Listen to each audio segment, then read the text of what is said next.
Capítulo 251 O Mar Profundo. Ao ouvir o relato de Tyrion, Duncan ficou perdido em pensamentos por um breve momento. Após cerca de 30 segundos, ele levantou a cabeça e falou pensativo. Então, ela iniciou o plano do abismo, por curiosidade, mas sua verdadeira natureza não é explorar alguns planos inferiores, mas sim, um literal, mergulho em águas profundas.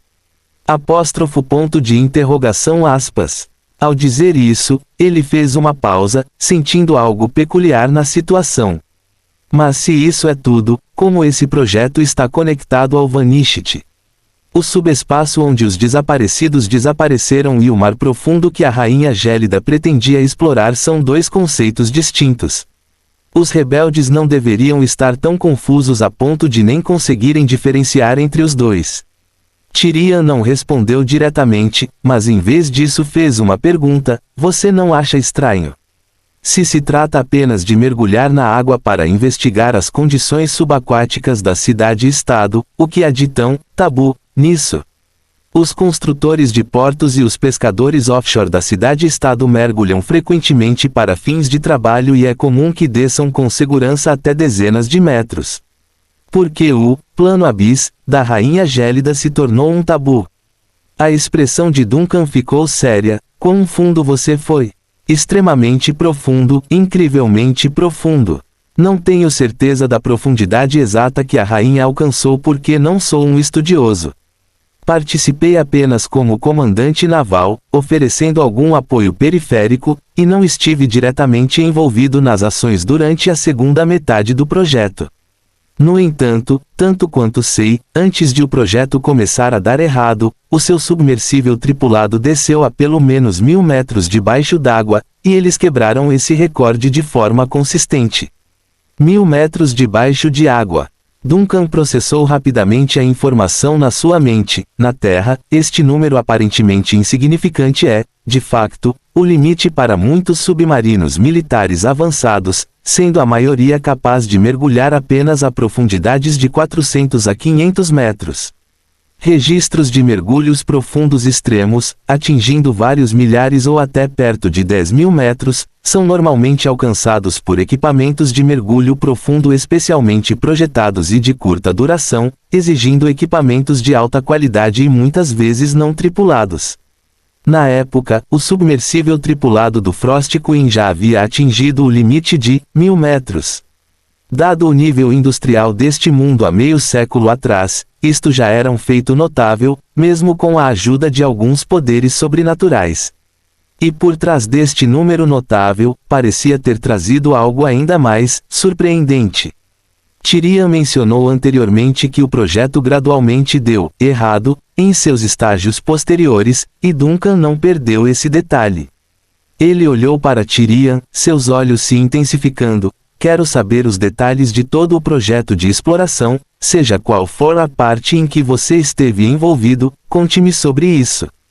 Talvez por já ter respondido inúmeras perguntas e se acostumado com esse tipo de conversa, Tyrion não hesitou por muito tempo dessa vez. Ele mergulhou em suas memórias e começou a contar lentamente. Além do plano do abismo da Rainha Gélida, a profundidade de mergulho convencional humana registrada, ou profundidade de água segura, é de 150 metros, restrita a áreas próximas à costa. Nosso projeto começou inicialmente nesta profundidade e tudo correu bem até chegarmos aos 300 metros. Naquela profundidade, já estava incrivelmente escuro. A luz solar da superfície não conseguia penetrar uma camada tão espessa de água, e as luzes de alta potência do submersível só conseguiam iluminar uma pequena área. Para investigar a estrutura, sob as ilhas da cidade-estado e evitar ao máximo criaturas perigosas em mar aberto, como herdeiros de descendentes do fundo do mar, fizemos o mergulho submersível ao longo da costa e nos aproximamos das áreas costeiras da ilha. Ainda me lembro da descrição feita pelo explorador quando ele ressurgiu. Ele disse que abaixo da ilha havia algo como um pilar áspero e feio, coberto com grossos depósitos calcários, e algumas criaturas peculiares viviam nas profundezas dos depósitos. Além do pilar, não havia mais nada, apenas escuridão. Um pilar abaixo da ilha? Duncan não pôde deixar de interromper Tyrion. Não é uma estrutura de suporte em expansão gradual, mas um pilar.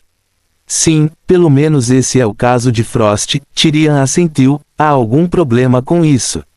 Duncan balançou a cabeça. Sem problemas, continue. Tyrion reuniu seus pensamentos e voltou a compartilhar suas experiências passadas. Essa foi a cena a uma profundidade de cerca de 300 metros, que era o limite do primeiro submersível. Depois de perceber que esta profundidade não era suficiente para a exploração do mar profundo, a rainha instruiu os estudiosos a construir um segundo submersível. Este teve grande sucesso, atingindo uma profundidade de 800 metros num único mergulho.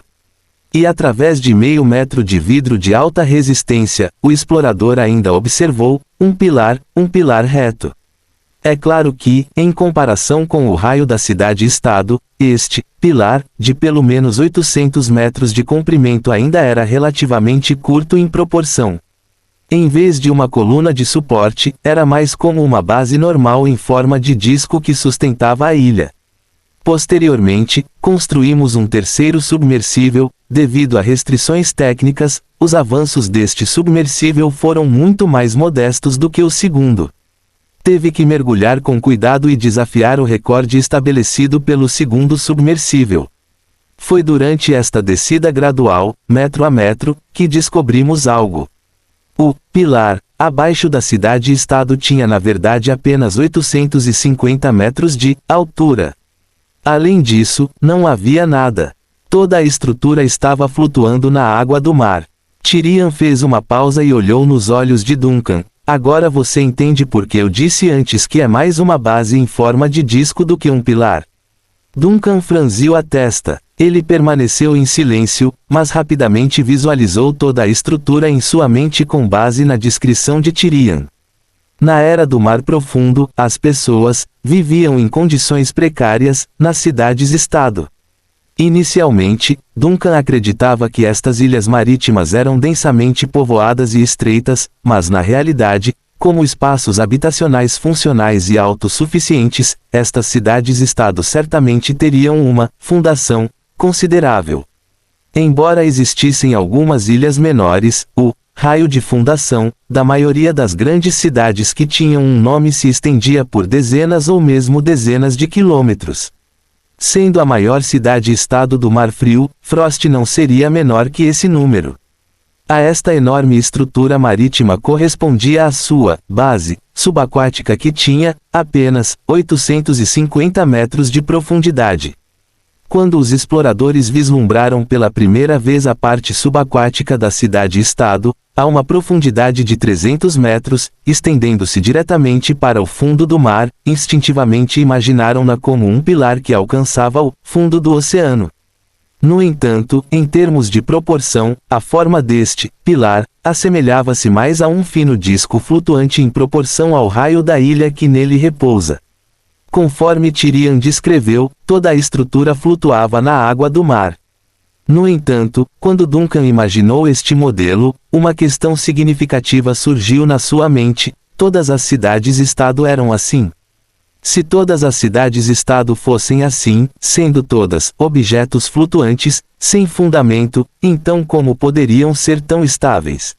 Se a própria estabilidade das cidades-estado se devia ao seu grande tamanho, então como poderiam ser explicadas as posições relativas estáveis entre as cidades-estado? Apesar das intermináveis ondas, estas ilhas flutuantes nunca mudaram de posição. Por quê? Duncan expressou suas dúvidas, mas Tyrion apenas balançou a cabeça.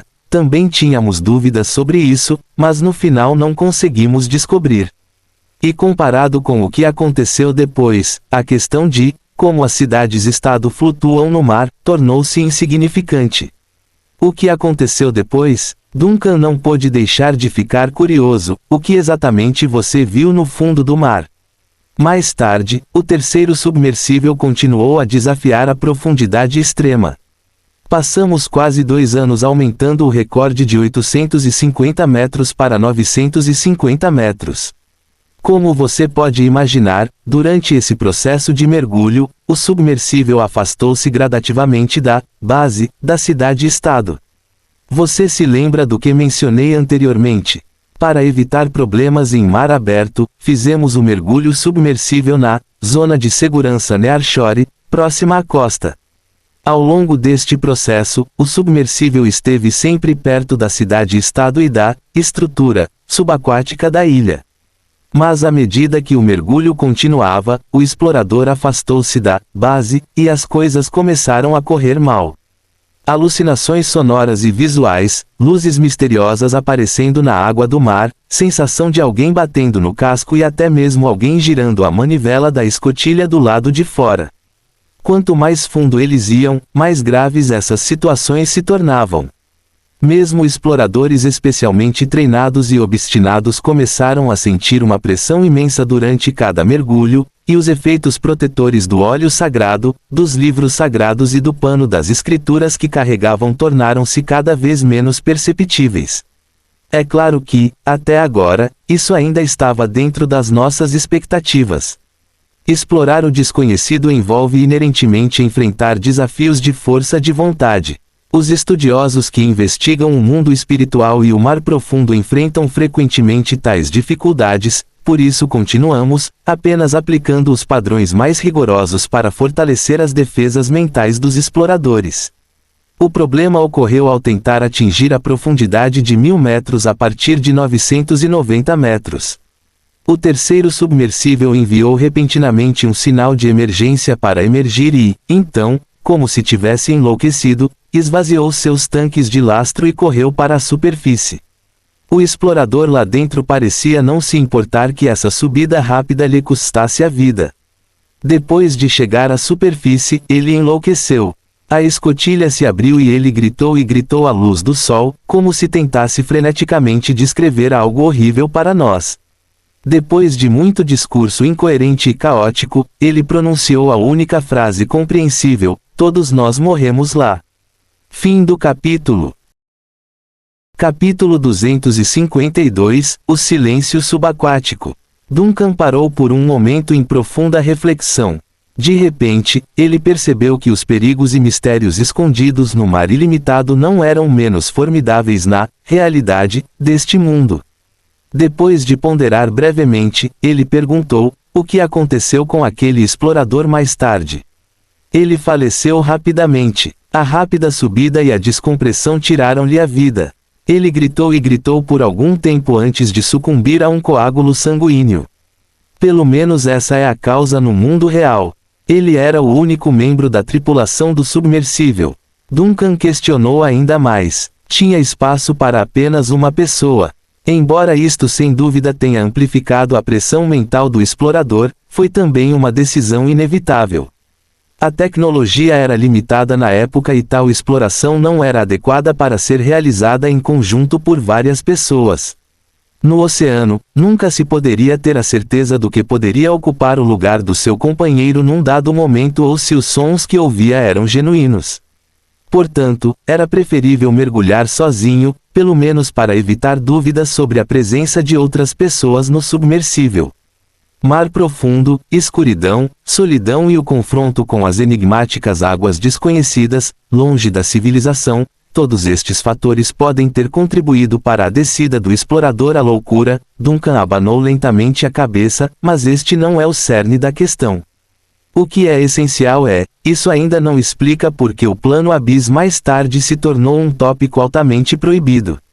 Ele olhou nos olhos de Tyrian e continuou: até agora, tudo o que você contou foi um acidente durante uma exploração.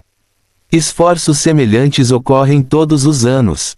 A Academia da Verdade até apoia e incentiva ativamente estudiosos e aventureiros a participarem dessas atividades. Isso não tem nada a ver com tabu, nem deve estar ligado aos desaparecidos. Sim, se o plano tivesse parado a 1000 metros, os eventos subsequentes não teriam acontecido. Tyrian balançou a cabeça, suas emoções agitadas pelas memórias.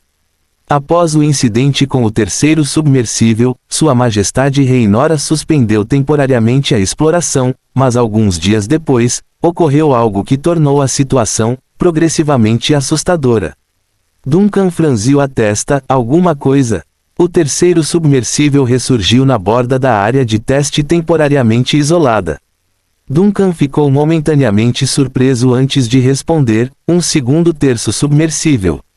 Sim, um segundo, Tyrion confirmou, balançando a cabeça. Ele surgiu bem na frente dos soldados navais e começou a enviar sinais luminosos contínuos para ajudar na abertura da escotilha.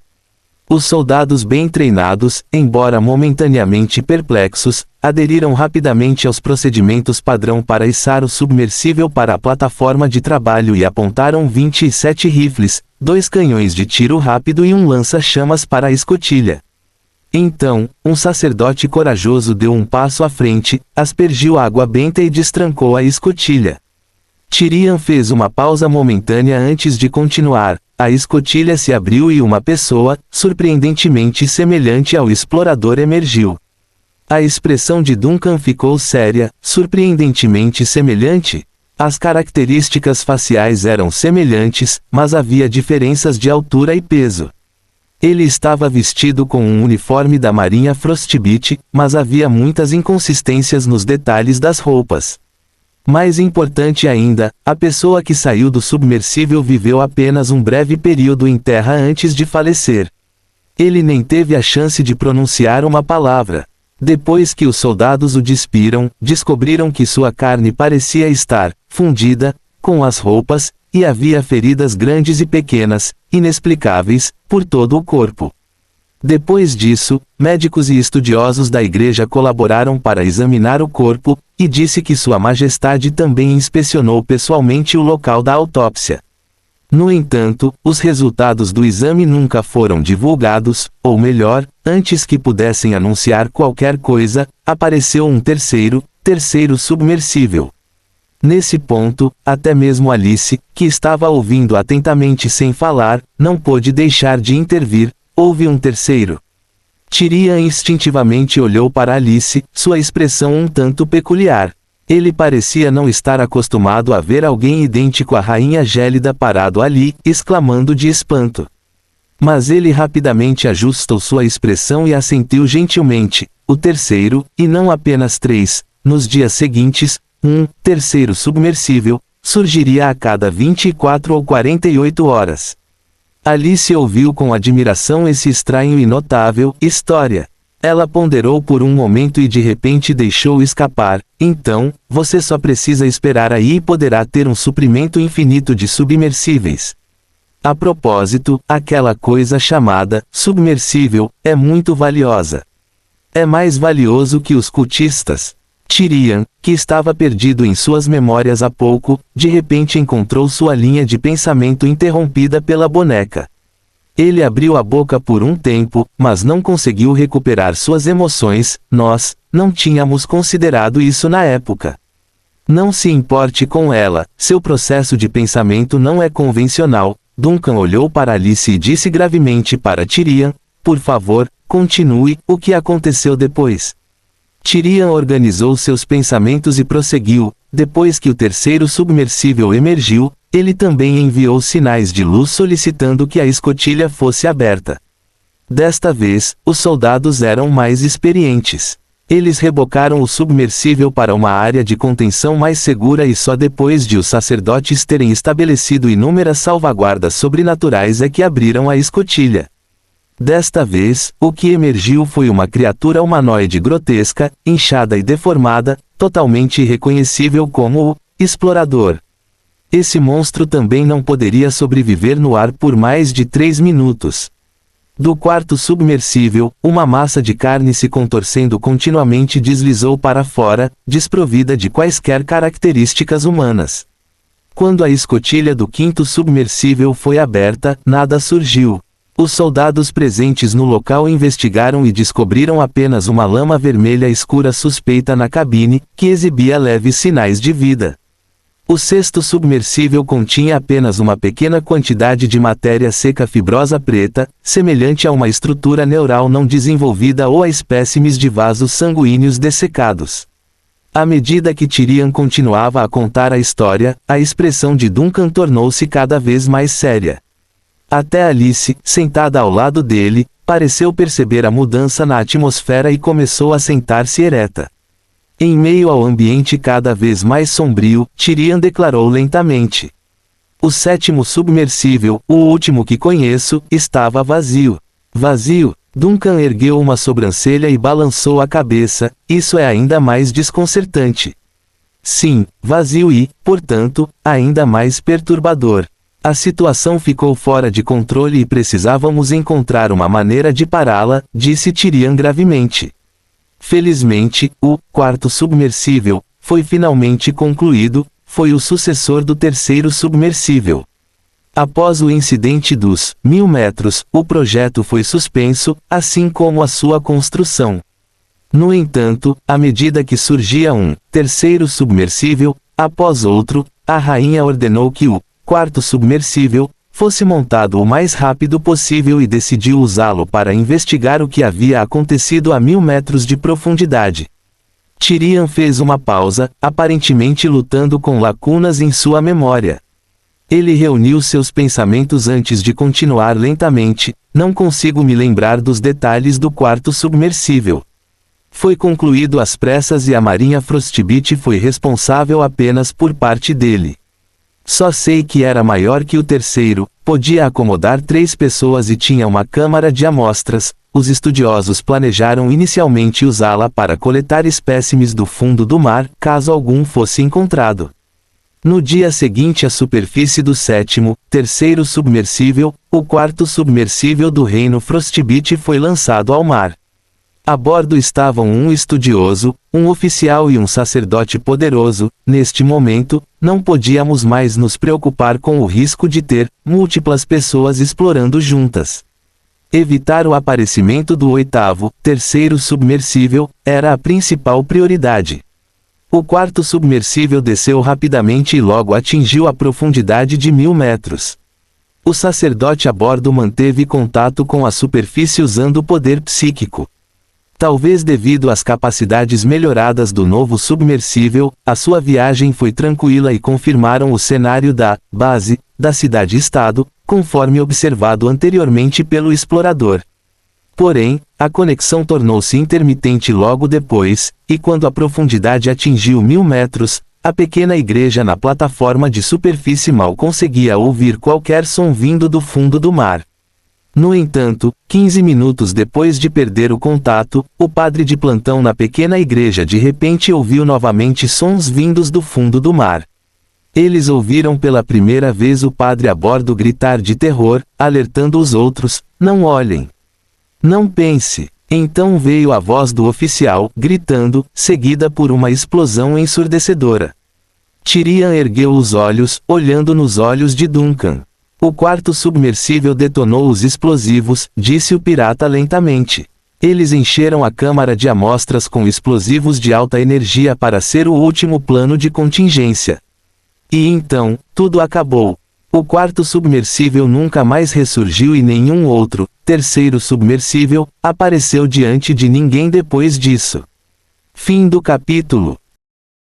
Capítulo 253, The Frostbite Rebellion. O relato de Tyrion finalmente foi concluído, mas Duncan sentiu que a estranha história terminou repentinamente. É realmente isso? Bem desse jeito? Ele não pôde deixar de olhar para o pirata no espelho, sua voz carregada de dúvida. Um submarino, carregado de explosivos, foi a 1000 metros de profundidade e resolveu o fenômeno sobrenatural descontrolado, que se agravava. Não vamos nem discutir o poder desses explosivos naquela profundidade, simplesmente de um ponto de vista sobrenatural, poderia tal explosão destruir um fenômeno sobrenatural. Só podemos especular. Tyrion parecia não se incomodar com o ceticismo de seu pai. Na verdade, ninguém sabe o que aconteceu a 1000 metros abaixo da superfície, nem o que o quarto submarino presenciou lá embaixo. Nossa única ligação com as profundezas era a percepção parcial que o sacerdote compartilhava através da ressonância psíquica, um grito, um rugido e um estrondo. Esses breves fragmentos revelaram pouca verdade. No entanto, após a explosão do quarto submarino, não surgiram mais réplicas do terceiro submarino, do fundo do mar. Assim, só podemos assumir que o problema foi resolvido. O problema foi resolvido. Duncan franziu a testa e balançou a cabeça. Tudo bem, digamos que foi resolvido. O que aconteceu com o Plano Abyss depois?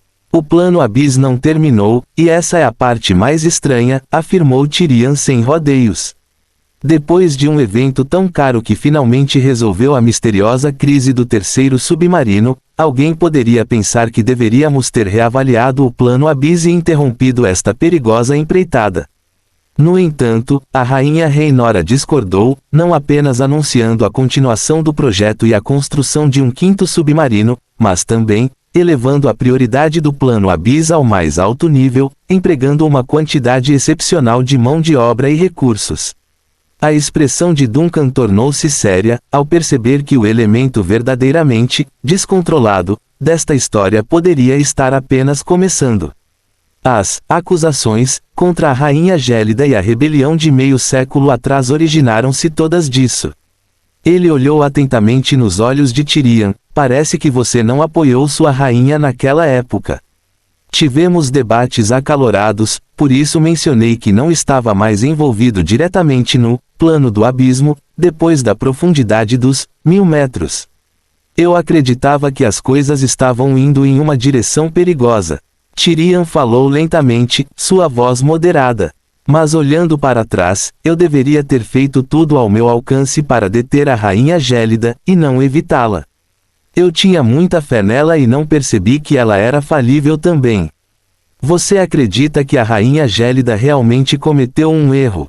O Plano Abyss levou a uma série de crises sob o reinado da Rainha Gélida e proporcionou a seus adversários oportunidades de tirar vantagem. Essa exploração cada vez mais extrema acabou custando a vida da Rainha Rhaenora. Pelo menos deste ângulo, foi definitivamente um erro. O que aconteceu depois que Rhaenora insistiu em continuar o Plano Abyss? Depois disso, deixei de estar diretamente envolvido com o projeto e não sabia muito sobre ele. No entanto, pelo que ouvi ocasionalmente, o projeto enfrentou inúmeras dificuldades e incidentes cada vez mais estranhos e aterrorizantes começaram a ocorrer, disse Tyrion calmamente. O quinto submarino, construído com a mais avançada tecnologia de engenharia e materiais duráveis da época, sofreu diversos acidentes durante seus mergulhos, como se algo tentasse impedir a humanidade de explorar as profundezas do oceano.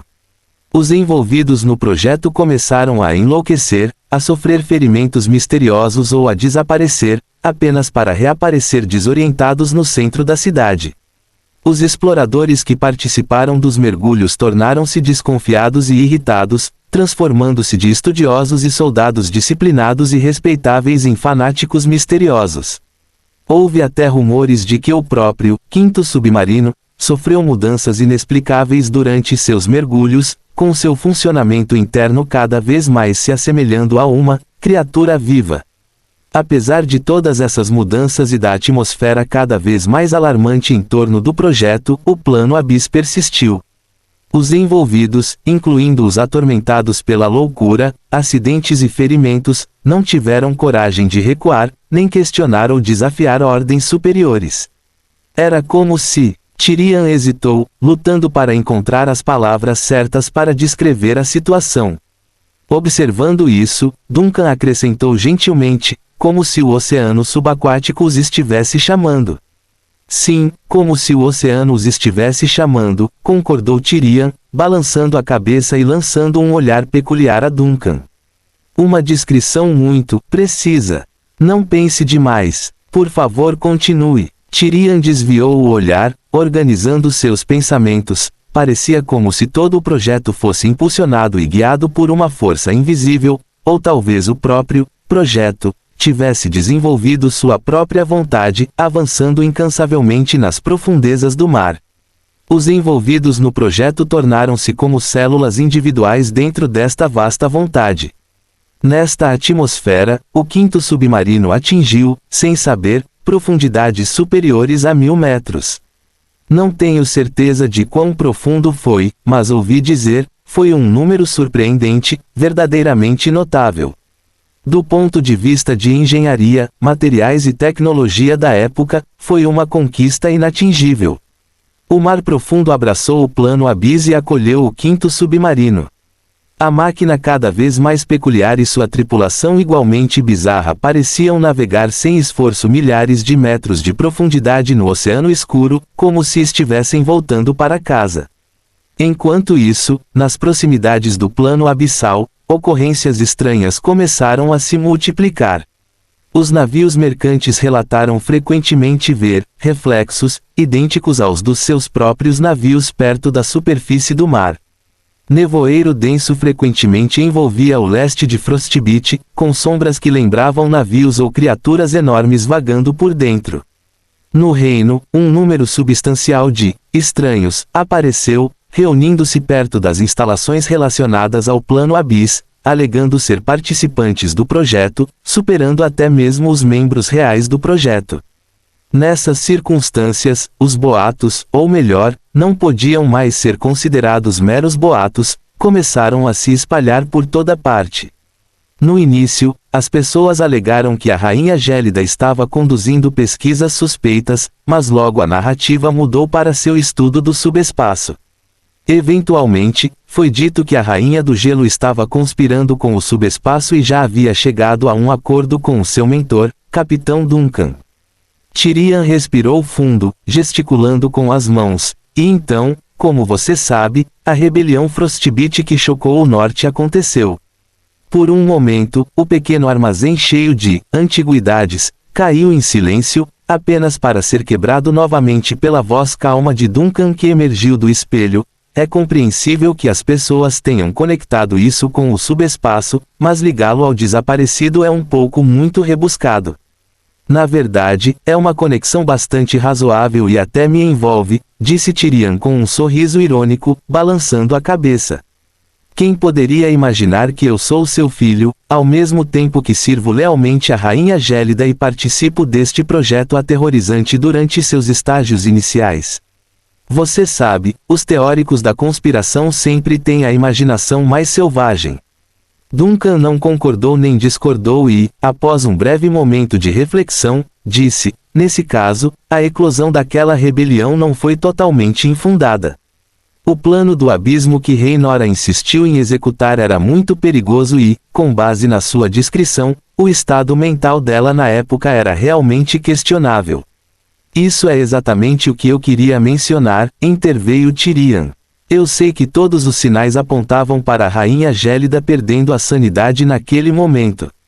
Ela parecia uma louca sendo seduzida por alguma coisa, seguindo teimosamente seu próprio caminho, mas eu sei que ela, sempre foi lúcida, altamente racional e plenamente consciente de suas ações. Realmente, discuti com ela, mas ainda era um general de confiança. Eu poderia abordá-la, na verdade, outros altos funcionários da cidade-estado também poderiam. Todos sabiam que a rainha nunca enlouqueceu nem pretendeu destruir o reino ou pôr o mundo em perigo. Sim, eles sabiam, mas estavam com medo, hesitantes e alguns foram subornados e enganados. Eles não eram tão resolutos quanto eu.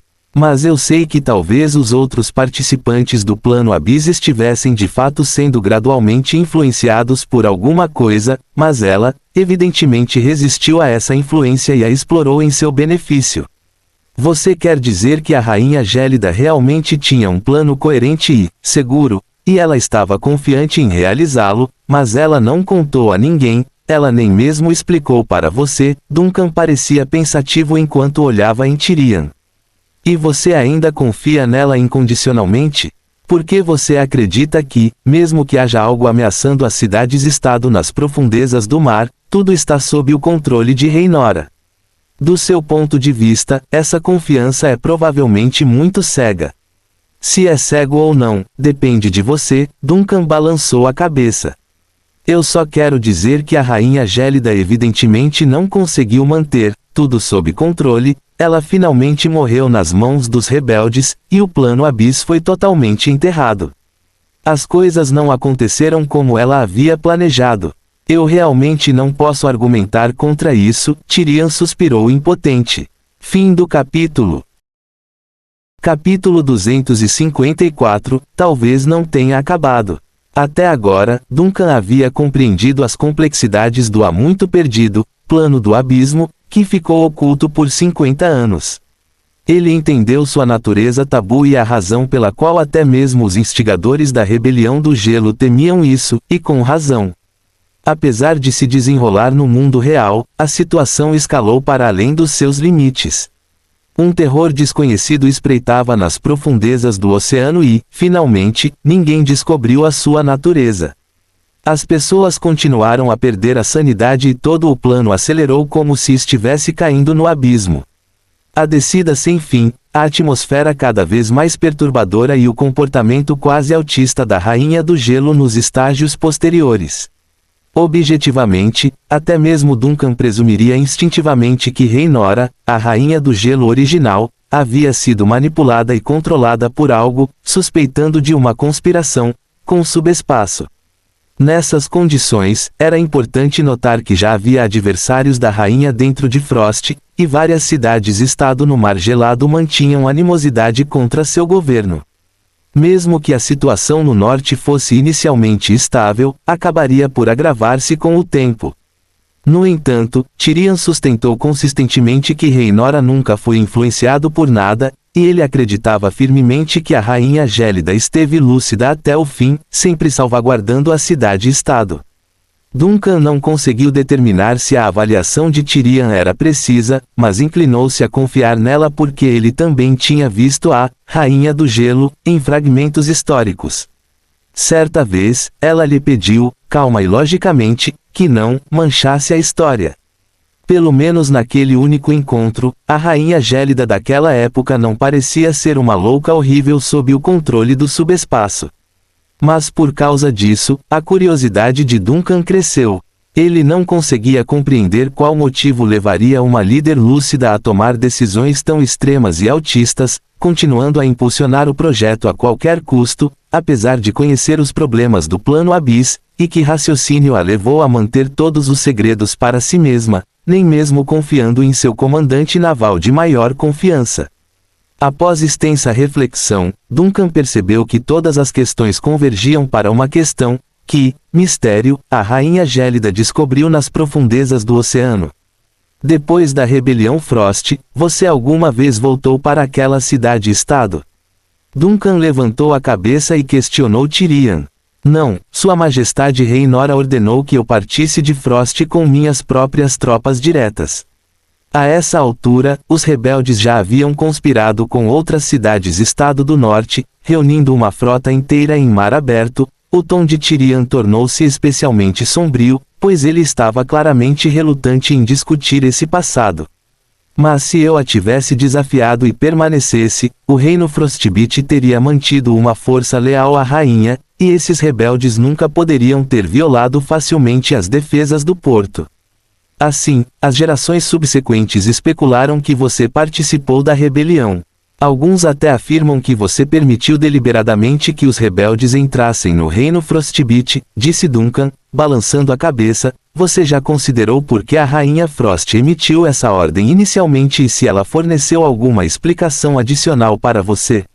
Fiquei perplexo com isso por muitos anos, confessou Tyrion abertamente. A rainha não me deu outras instruções, apenas para partir com minhas tropas.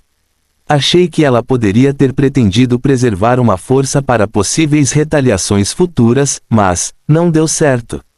Ela nos proibiu de retornar à cidade-estado e, com os rebeldes no controle, como poderíamos nos vingar sem voltar? Você poderia atacar as frotas dos rebeldes em mar aberto e interceptar todos os navios mercantes que entrassem e saíssem de Frost. Você fez isso por vários anos. Sim, esse foi o único curso de ação que pude conceber na época, e também foi o único meio para a Frota da Névoa resistir. Nós nem tínhamos um porto de origem naquela época. Tyrion balançou a cabeça, mas cessamos gradualmente essas atividades de invasão. Por quê? Porque o último líder rebelde faleceu, de velhice, disse Tyrion com um sorriso irônico, abrindo as mãos. Procuramos persistentemente prender esses líderes rebeldes de todas as maneiras possíveis, pendurando-os no mastro quando capturados e depois atirando os seus cadáveres nos navios mercantes com destino a Frost. Então eles se tornaram astutos, escondendo-se na cidade-estado, nunca se aventurando fora da cidade durante décadas. Eu só pude vê-los morrer pacificamente, um por um, até que todos os envolvidos na rebelião tivessem partido deste mundo. Duncan permaneceu em silêncio por um tempo, imerso em pensamentos. Eventualmente, ele perguntou abruptamente: seus soldados estão todos mortos-vivos, correto? Tyrion respondeu casualmente: sim, é de conhecimento comum. Todos eles participaram direta ou indiretamente do Plano Abismo. Eu estive envolvido nesse plano e, como minhas tropas diretas, eles naturalmente também participaram, disse Tyrion com indiferença, depois franziu a testa. Você chegou a uma conclusão. Você fazia parte do Plano Abis, mas não sucumbiu à loucura como os outros nos estágios posteriores. Depois de 1000 metros, a Rainha Gélida discordou de você e retirou você do plano. Então, na véspera do ataque rebelde, sua rainha instruiu-o especificamente a liderar suas tropas diretas para longe de Frost. Duncan falou deliberadamente enquanto pensava, finalmente fixando seu olhar em Tyrion, sua voz baixa: você está certo. A Rainha Gélida poderia de fato ter desejado reter uma força, mas parece que ela não preservou essa força para sua própria vingança.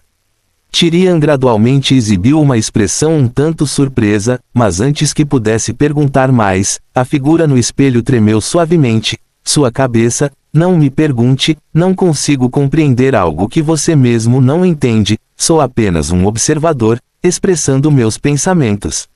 Uma breve quietude instalou-se na sala.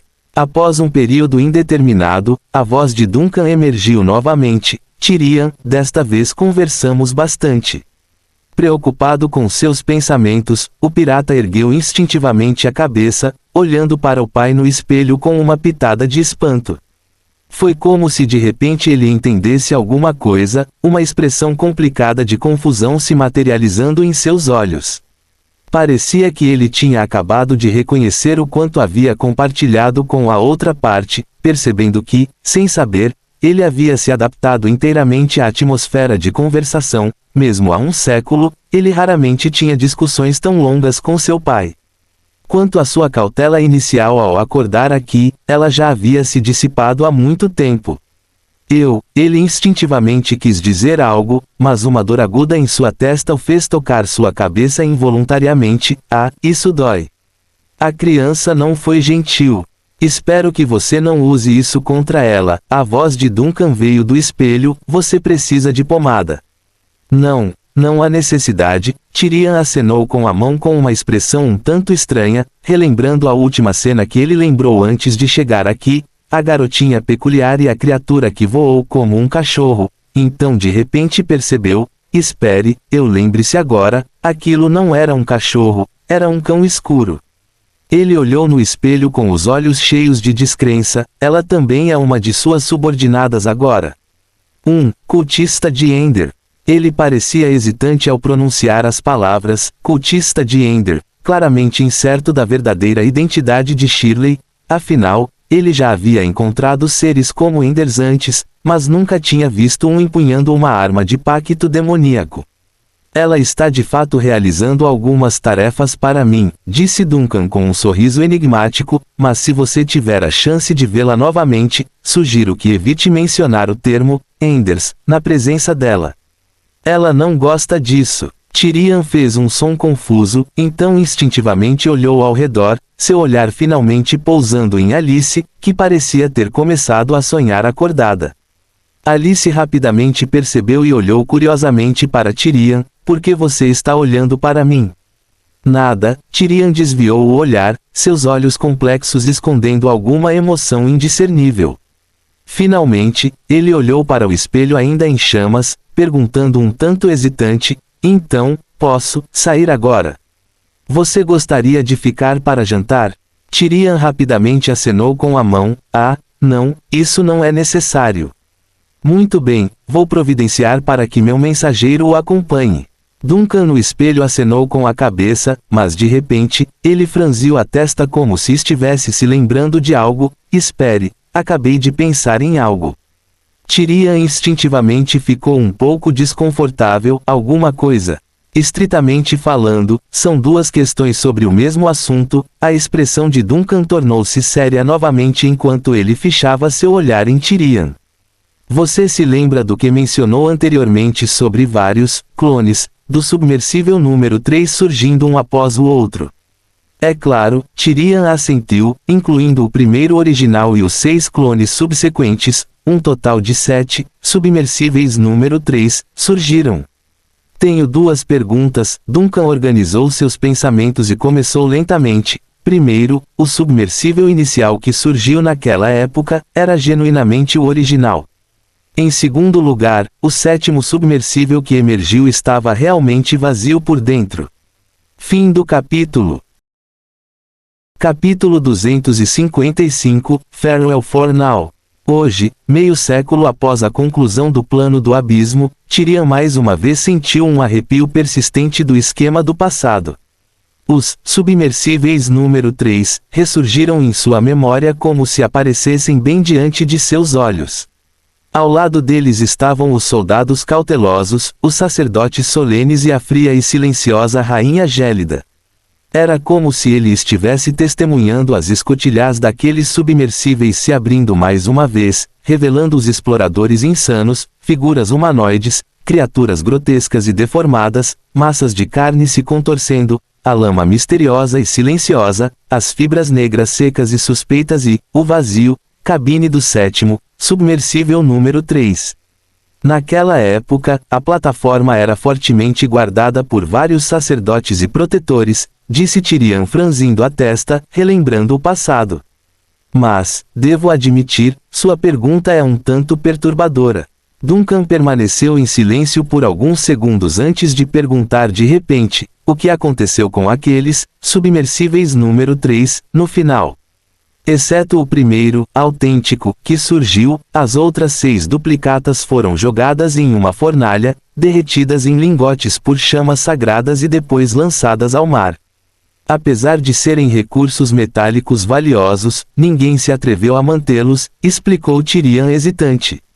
Mas se, como você sugeriu, mesmo o primeiro não fosse autêntico, então a situação seria: onde está o primeiro? Não sei sua localização atual. Tyrion balançou a cabeça.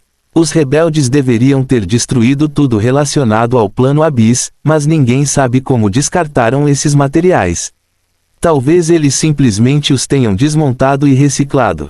Mas antes da rebelião, o submersível número 3 foi armazenado em um armazém no porto depois de ser desativado.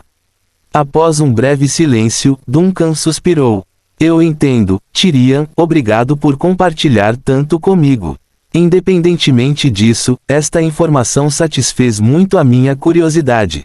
No entanto, Tyrion parecia sobrecarregado com seus pensamentos. Refletindo sobre o plano do abismo, depois de todos esses anos, ele encontrou muitos detalhes assustadores. Embora o plano em si fosse estranho, essa visão retrospectiva trouxe uma sensação ainda mais enervante do que quando ele a experimentou em primeira mão. Especialmente considerando a recente questão que seu pai fez sobre o comando final da Rainha Gélida, Tyrion sentiu que este antigo caso, que supostamente havia sido concluído há 50 anos, poderia não estar realmente encerrado. Mas, por enquanto, a conversa chegou ao fim. Seu pai não pretendia mantê-lo ali por mais tempo. Um som repentino de asas batendo veio de lado, e Tyrion viu um fantasma em forma de pássaro envolto em misteriosas chamas verdes disparando pelo ar. Imediatamente depois, por onde o fantasma havia passado, uma onda de chamas verdes irrompeu, espiralando em um portal de vórtice em um instante. A voz de seu pai emergiu do espelho próximo. Entre, você será transportado para perto da catedral. Acredito que você não contará a ninguém o que aconteceu aqui. Claro, nunca fui de fofocar, respondeu Tyrion. Ele olhou para o portal em chamas, hesitando por um momento antes de se decidir e seguir em frente. Pouco antes de passar pelo portão, ele fez uma pausa e não pôde deixar de olhar para a boneca gótica parada em silêncio ao lado do espelho. Anomalia 099, ele murmurou para si mesmo, ela se parece exatamente com ela. Dizem que a anomalia 099 surgiu pela primeira vez no mar gelado perto de onde a rainha gélida foi executada e caiu na água. A voz de Duncan veio do espelho. Compartilho sua suspeita, mas nem a própria Alice consegue explicar suas origens. Como você acabou de mencionar, há muita coisa no fundo do mar que não podemos compreender. Tyrion parecia pensativo. Depois de um momento de silêncio, ele falou de repente: parece que essa boneca realmente gosta de estar perto de você. Duncan respondeu com indiferença. Inicialmente, ela permaneceu fora da persistência, mas depois descobri que ela poderia ser útil. A resposta de Alice foi muito mais simples. Ela riu alegremente e disse, balançando a cabeça: gosto de estar com o capitão. Ele é incrível. Tyrion olhou para o rosto sem emoção de seu pai no espelho e depois para Alice, que se parecia com a rainha gélida, mas era totalmente diferente em todos os outros aspectos. Depois de um tempo, ele riu de repente. Foi uma sensação genuína de alívio e felicidade. Ele então se virou e passou com confiança pelo portão em chamas, deixando o armazém em silêncio novamente. Alice olhou na direção onde a chama havia desaparecido e depois se virou para olhar o espelho ao seu lado. Demorou um pouco para ela deixar escapar: capitão, porque ele riu de nós agora há pouco. Duncan respondeu casualmente: como devo saber? Alice, intrigada, perguntou: o que você discutiu anteriormente, sobre a rainha gélida e o plano do abismo, tem alguma coisa a ver comigo? Desta vez, Duncan não inventou rapidamente uma resposta para enganar a boneca. Ele pensou seriamente antes de dizer solenemente: pode estar conectado. Posso entender? Provavelmente é muito difícil. Bem, então não vou pensar nisso por enquanto. Alice coçou a cabeça e sorriu para Duncan no espelho. Independentemente disso, se houver algo que eu precise fazer ou ajudar, é só me avisar. Eu vou. Ótimo. Reticências. Uma explosão de fogo passou pelo beco escuro e, momentos depois, um Tyrion Grog apareceu, avistando as grandes portas da Catedral de Plende nas proximidades. Isso realmente me aproximou, o pirata murmurou, levantando a mão para esfregar a cabeça sonolenta, mas acidentalmente tocou a área inchada e imediatamente estremeceu de dor. A força daquela garotinha era um pouco assustadora. Ela era uma criatura demoníaca mais pesada que 2 ou 3 adultos juntos. Lembrando-se da causa do ferimento na cabeça, Tyrion não pôde deixar de resmungar internamente. No entanto, simultaneamente, ele não pôde deixar de sentir curiosidade. Na verdade, seu próprio pai estava montando uma nova tripulação. Pelo que havia observado até agora, ele controlava a anomalia 099 e tinha uma garota misteriosa e poderosa que podia invocar criaturas demoníacas a seu serviço. No entanto, esta obviamente não era toda a extensão de sua tripulação. Mesmo que isso tivesse acontecido ontem, ele teria ficado extremamente cauteloso, e ele poderia não ter conseguido resistir a alertar a cidade-estado e a igreja. Mas, neste momento, ele não tinha intenção de fofocar com a igreja. Agora, sua mente estava preocupada com pensamentos relacionados ao plano do abismo. Tyrion então se aproximou da Catedral da Tempestade e, a poucos passos, notou várias figuras correndo em sua direção na entrada.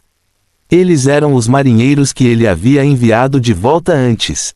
O capitão desapareceu durante um dia inteiro depois de deixar apenas uma mensagem, o que claramente deixou sua tripulação ansiosa. Num instante, os marinheiros chegaram a Tyrion. Um deles começou a falar sem pausa: você finalmente voltou. O sol está prestes a se pôr, onde você esteve? Outro marinheiro percebeu o estado desgrenhado de Tyrion e exclamou surpreso: capitão, o ferimento em seu rosto, e como sua cabeça inchou tanto. Tyrion sabia que não conseguiria esconder sua desordem. Ele esperava que sua capacidade de cura mais rápida que o normal o ajudasse a se recuperar antes de retornar à catedral. No entanto, descobriu-se que, apesar do uso questionável de criaturas demoníacas pela garota, os ferimentos que elas infligiram ainda eram problemáticos. Meio-dia se passou e sua cabeça permaneceu inchada. Eu tropecei no caminho. Depois de hesitar por um momento, Tyrion só pôde oferecer uma desculpa esfarrapada. Ele tinha vergonha de admitir aos seus subordinados que isso era resultado da disciplina paterna. Além disso, não foi nem mesmo seu pai quem infligiu o dano diretamente, mas uma jovem que tinha apenas a altura de seu peito. Você tropeçou? O primeiro marinheiro a falar olhou confuso para seu chefe. Isso parece um acidente bastante exagerado. É como se você tivesse esmagado violentamente a cabeça contra as paredes de Plende e o chão. Tyrion encarou o marinheiro com um olhar intenso, enfatizando cada palavra. Eu tropecei. O marinheiro estremeceu e entendeu instantaneamente. Ah, certo, certo. Você claramente tropeçou acidentalmente. Quando voltarmos, ajudarei você a aplicar um remédio. Chega, não quero discutir esse assunto por enquanto. Tyrion suspirou e caminhou em direção à entrada principal da catedral. Vamos voltar. Preciso de um bom descanso hoje e depois partiremos para voltar ao norte. Retornar para o norte? Não ficaríamos aqui mais alguns dias? Você planejou. As palavras, plano do abismo, ressurgiram na mente de Tyrion, e ele acenou com a mão. Chega, é hora de voltar. Ainda há assuntos para resolver no Mar Frio. Os marinheiros trocaram olhares e finalmente assentiram, acatando a decisão do capitão. Tyrion de repente parou no meio do caminho. Ele hesitou por um momento em frente à entrada principal da Catedral da Tempestade e tocou as áreas inchadas do rosto e da cabeça. Vamos usar a porta lateral. Fim do capítulo. Capítulo 256, Toque rápido. Tyrion instruiu seus subordinados a saírem ao retornar ao seu quarto, mas o silêncio fez pouco para acalmar seu humor instável. A longa discussão com seu pai continuou a permanecer em sua mente, e as memórias do plano Abyss giravam em torno de seu coração incontrolavelmente. Periodicamente, imagens de meio século atrás passavam diante dele, equipamentos de mergulho rudimentares, penhascos perpetuamente encharcados de chuva, guardas de plataformas silenciosos, as orações baixas dos sacerdotes nas noites chuvosas, o laboratório costeiro misteriosamente iluminado e o olhar da rainha gélida, para sempre fixo em um mar, escondendo todos os segredos. Tyrion balançou a cabeça. Por alguma razão, ele de repente pensou na marionete que se autodenominava Alice, Anomalia 099, que se libertou totalmente de seu selo e se moveu desimpedida no mundo humano. Uma anomalia, controlada, uma marionete que podia pensar e se comunicar como um humano, possuindo até mesmo suas próprias emoções. Ela tinha uma forte semelhança com a rainha gélida, mas ela não era a própria rainha, embora sua existência e presença evocassem pensamentos de algum tipo, espécie de retorno da rainha. Tyrion podia sentir que a vontade de Rhaenora estava ausente dentro do boneco. Na verdade, Tyrion considerava Alice mais como uma réplica exterior perfeita, mas totalmente distorcida por dentro, assim como os submersíveis número 3, que surgiram um após o outro naquela época. Um arrepio percorreu a espinha de Tyrion enquanto sua mente fazia essas conexões. Inquieto, ele se serviu de um copo de licor potente. Ele precisava do calor do álcool para afastar seus pensamentos arrepiantes. Depois de um tempo, ele se sentiu um pouco melhor e olhou para a elegante maleta ao lado da cama. Hesitante, ele trouxe a caixa para a mesa, abriu-a e ativou as lentes complexas e o cristal no centro do conjunto de lentes.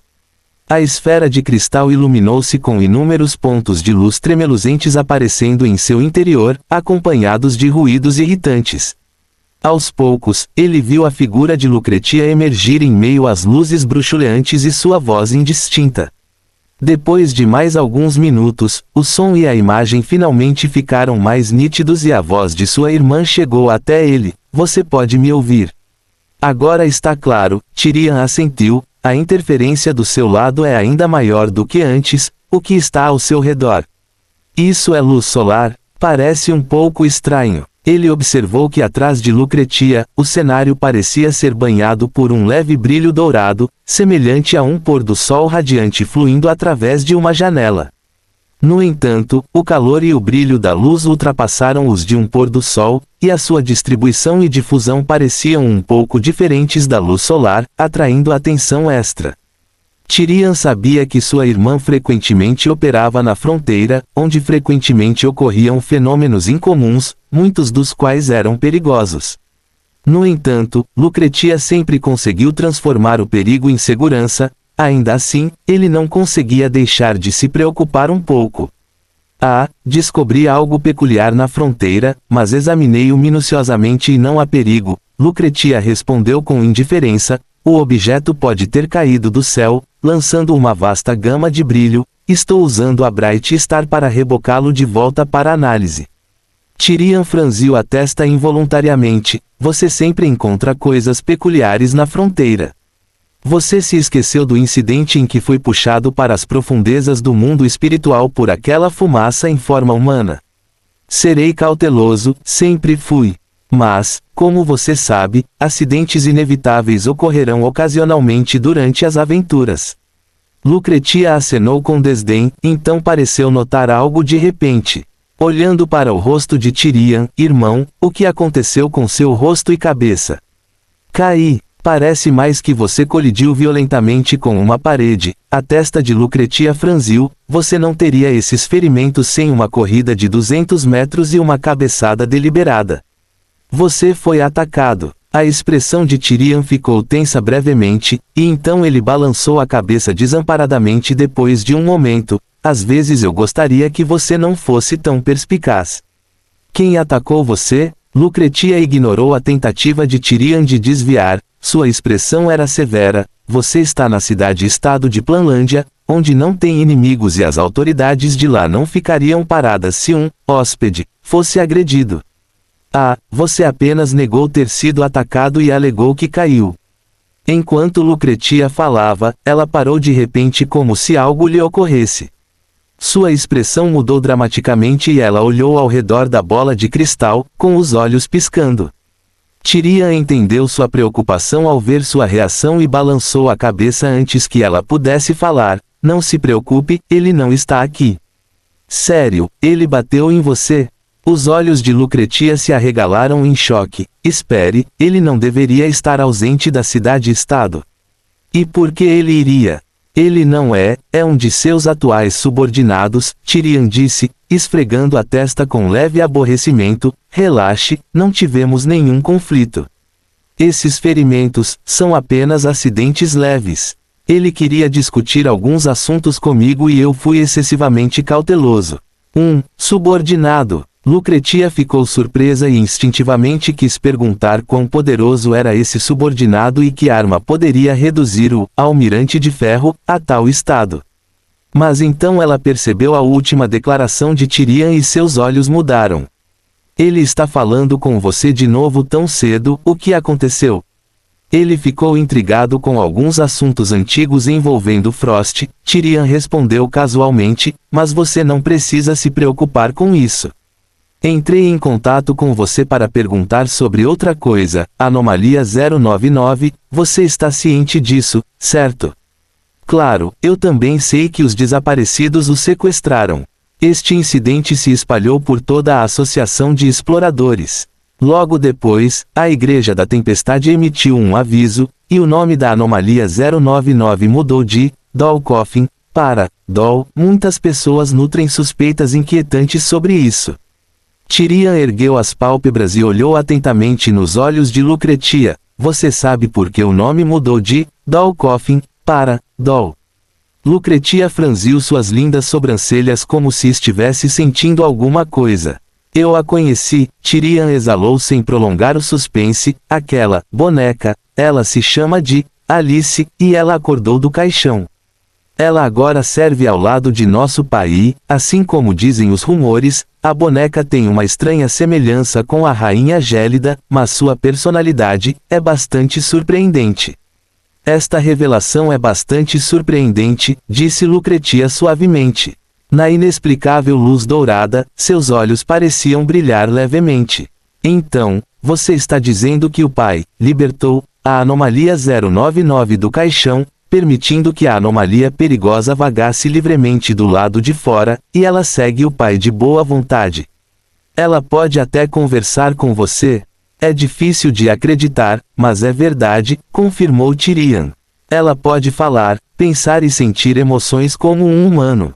Na verdade, sinto que ela tem um bom relacionamento com o pai, mas não posso ter certeza se é uma conexão que os humanos possam compreender, considerando que um é um fantasma que retornou do subespaço, e o outro é um objeto anômalo, classificado dentre os 100 primeiros.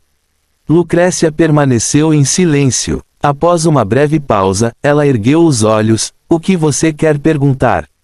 Sobre as circunstâncias em que a anomalia 099 foi descoberta pela primeira vez, você estava presente na cena do crime. Tyrion olhou para sua irmã.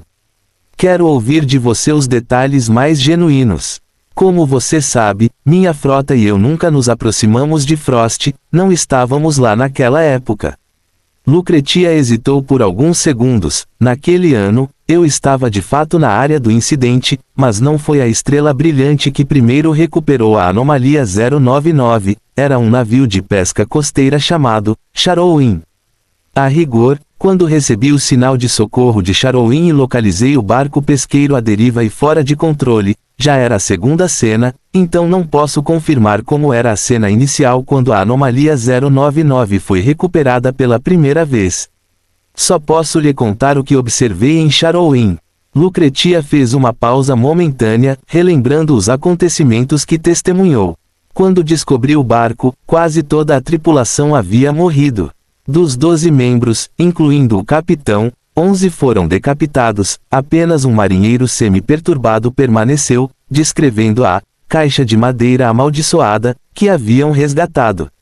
Ele alegou que não podiam descartar a caixa porque ela estava viva, movendo-se pelo barco. Nem poderiam destruí-lo, pois era incrivelmente resistente e resistente. Os marinheiros com armas de autodefesa não eram páreo para isso. Quanto a esta parte, você pode encontrá-la essencialmente nos registros públicos da Associação dos Exploradores, mas há um detalhe, não documentado nos arquivos, que pode despertar o seu interesse. Meia hora após o resgate inicial da anomalia 099, os marinheiros a bordo do Sharrowin ouviram uma série de cliques fracos emanando da caixa. Era como se algo estivesse se formando por dentro. Sons de cliques fracos. Tyrion murmurou, franzindo a testa. Ele parecia querer perguntar mais, mas quando estava prestes a falar, uma campainha abrupta e ligeiramente urgente tocou do lado de fora da janela, interrompendo. Surpreso, ele olhou para cima, ouvindo o toque distinto e urgente do sino no céu que escurecia gradualmente. Então, depois de discernir cuidadosamente por um momento, ele murmurou incerto para si mesmo. Não é o sino da noite, soa como toques rápidos. Sinos rápidos. A voz de Lucretia veio da bola de cristal. Ouvi 7 toques curtos. Se bem me lembro, esse é o sinal do sino que representa a tumba do rei sem nome, não é?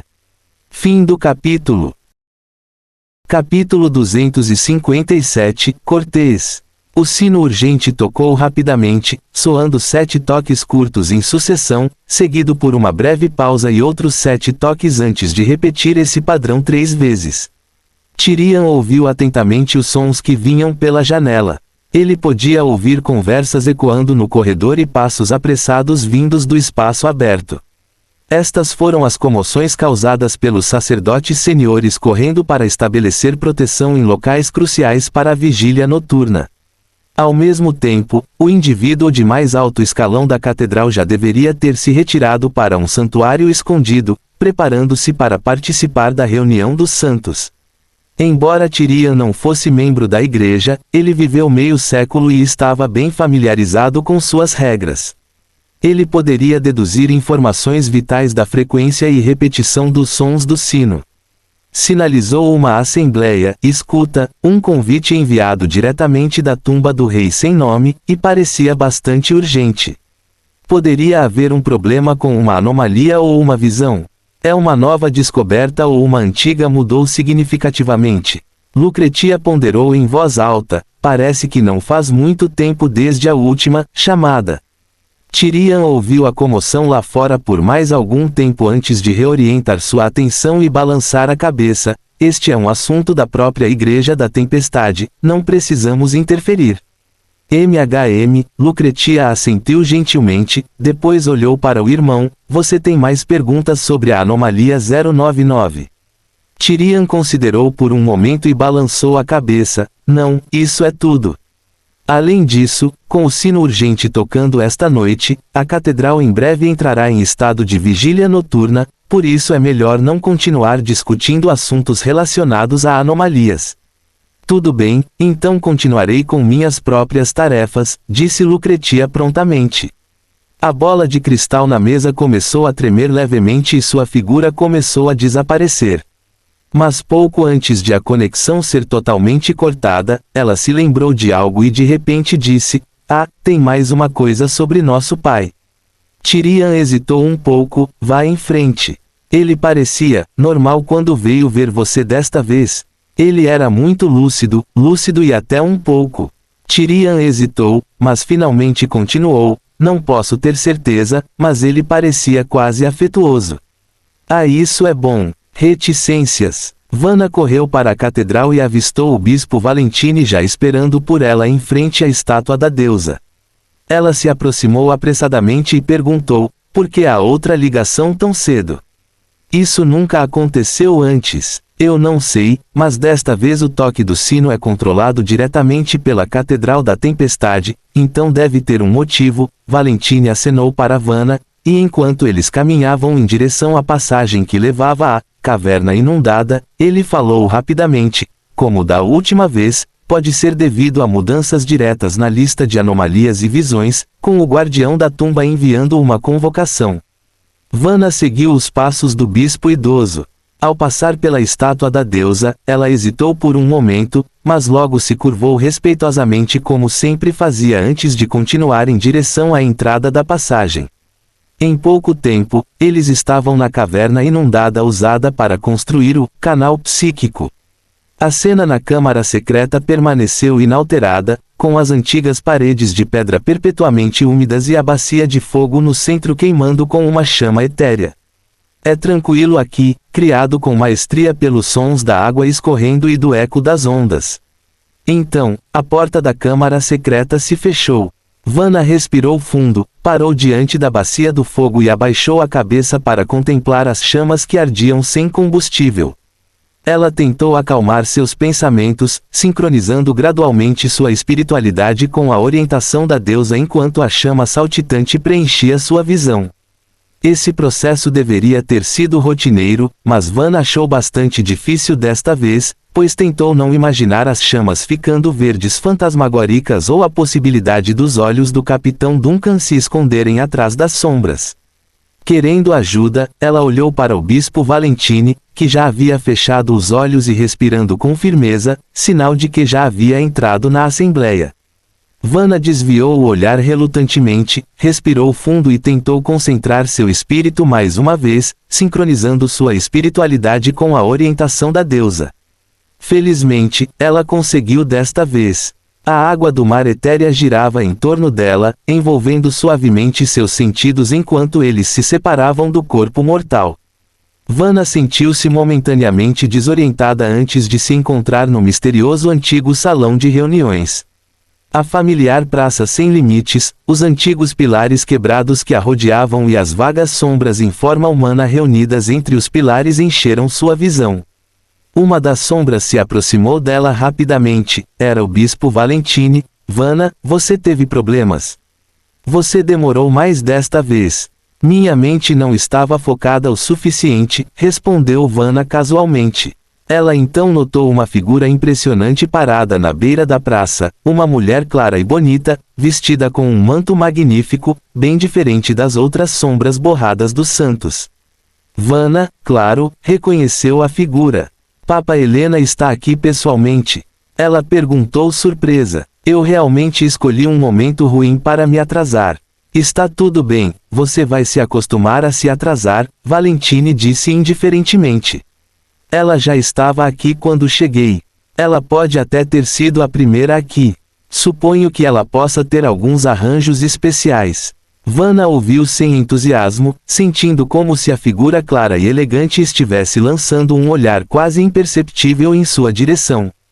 Esse tipo de atenção a deixou desconfortável e até nervosa. Só então, a Papa Helena virou a cabeça. Ela olhou para Vanna com seriedade e uma sugestão de sorriso apareceu antes de ela assentir gentilmente. Vanna ficou momentaneamente atordoada. Ela estava prestes a retribuir o gesto quando um estrondo repentino e profundo a interrompeu. Olhando na direção do som, ela viu o chão de pedra no centro da praça subir rapidamente. O chão destruído ondulou como água e, em poucos instantes, um antigo palácio feito de pedras gigantes pálidas apareceu diante dos santos. A tumba do rei sem nome havia surgido. Os santos, que sussurravam entre si, rapidamente silenciaram e uma atmosfera de solenidade envolveu a praça. Vanna também organizou apressadamente seus pensamentos, ignorando o olhar do Papa, e concentrou-se atentamente no edifício principal em forma de pirâmide do antigo palácio e em sua entrada. A entrada se abriu e o imponente guardião da tumba saiu. Envolta em um pano funerário, com metade do corpo queimado e a outra metade entrelaçada em correntes, a horrível criatura feita de carne, aço e maldições mortais caminhou direto em direção aos santos reunidos na praça, assim como havia feito na vez anterior. O escolhido estava decidido. No momento seguinte, sem qualquer hesitação, contornou todas as sombras da praça e parou bem na frente de Vanna. O guardião da tumba abaixou a cabeça, seu único olho olhando calmamente para o santo diante dele. Você pode entrar na tumba. Levantou a mão, oferecendo uma pena e um pergaminho, aguardando a resposta de Vanna. Vanna ficou chocada, assim como quase todos os santos. O guardião da tumba escolheu o mesmo santo para entrar na tumba 2 vezes seguidas. Isso nunca aconteceu nos últimos 1000 anos. É claro que não havia regras explícitas que impedissem o guardião da tumba de escolher o mesmo santo consecutivamente. No entanto, ao longo dos anos, o guardião sempre escolheu diferentes santos para entrar no túmulo durante as assembleias próximas, o que se tornou uma regra não escrita. Mesmo que um santo que já havia entrado no túmulo voltasse a comparecer à assembleia, era apenas para cumprir ordens e garantir a integralidade do ritual de escuta. Ninguém esperava que Vanna fosse escolhida novamente. Vanna hesitou por vários segundos, e o guardião da tumba esperou pacientemente com a mão estendida. Naquele momento, ela sentiu o olhar de alguém novamente. A senhora seguiu instintivamente a sensação, apenas para encontrar os olhos profundos da Papa Helena. O coração de Vanna apertou e ela desviou o olhar com culpa, só então percebendo que o guardião da tumba ainda estava esperando. O antigo e aparentemente aterrorizante guardião abaixou calmamente a cabeça e estendeu o pergaminho e a pena um pouco mais. Eu de novo? Vanna perguntou inconscientemente, mas imediatamente se arrependeu, porque o guardião da tumba responderia a uma pergunta tão irrelevante. No entanto, ela ouviu uma voz rouca e baixa vindo da sua frente. Sim, você de novo. Vanna ficou surpresa e olhou para o rosto um pouco assustador do guardião da tumba antes de pegar o pergaminho e a pena. O guardião da tumba pareceu assentir levemente e disse enquanto se endireitava, por favor, escreva o que você ouviu nele. Vanna assentiu instintivamente, mas de repente sentiu que algo estava errado. Parecia que o guardião da tumba havia se tornado consideravelmente mais cortês. Fim do capítulo. Capítulo 258, sem número. Vanna não apenas sentiu vagamente que algo estava errado, mas os santos próximos também detectaram uma perturbação. Suas projeções de alma etérea olharam inconscientemente para o ser antigo envolto em mantos, sua aparência medonha e horripilante. Nas suas memórias e nos registros da igreja, todas as descrições deste guardião do túmulo eram acompanhadas de termos como frio, zeloso, indiferente. Nunca houve nenhum registro mencionado que ele pronunciasse, por favor, ao ouvinte escolhido. Mesmo assim, Vanna não teve tempo para pensar nisso. Ela viu o guardião da tumba esperando pacientemente por ela, então ela rapidamente organizou seus pensamentos e acenou com a cabeça, tudo bem. O guardião da tumba se virou e guiou Vanna em direção ao grande e antigo palácio da tumba, deixando os santos na praça para observar o par desaparecer na distância. Assim que as enormes portas da tumba se fecharam atrás deles, aparentemente isolando os sons do mundo exterior, o coração de Vanna se firmou no corredor frio e silencioso. Esta foi a segunda vez que ela entrou nesta tumba. Em contraste com suas emoções iniciais apreensivas e tensas, ela agora estava um pouco acostumada com isso. Ela conhecia o caminho, continuar em frente, atravessar o corredor repleto de mensagens de seus antecessores, entrar na câmara mais interna e contemplar o corpo do rei sem nome. Então, ela esqueceria tudo o que tinha visto e ouvido antes de ser transportada para fora da tumba, enquanto o pergaminho em sua mão guardava as anotações que ela havia documentado pessoalmente.